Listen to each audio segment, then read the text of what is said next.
we are very thankful as part of the monitoring team, no, sa and nag-initiate ang ating company for the feeding program as part of their corporate social responsibility, no.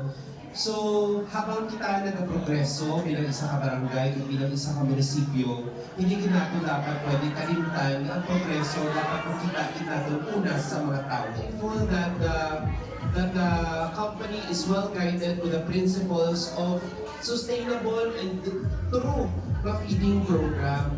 Kaya hindi lang siya dapat ato na maipakita ng tao ng kita sa mga kabataan, kundi isa ka programa na subaybayan din ang ato ng mga kabataan na maging successful ang ato ng feeding. This feeding program, what we actually expect is hindi lang ang aton ng mga kabataan ang mag-improve. But most especially, kita bilang mga caregivers, kita bilang mga ginikanan, kagnanay sa mga kabataan, sa ipanghatag sa ato niya pagkaon, kuhaan natin ni siya sa leksyon. Kuhaan natin kung paano at ano dapat yung mga klase sa mga pagkaon ang ihatag natin sa mga kabataan. No?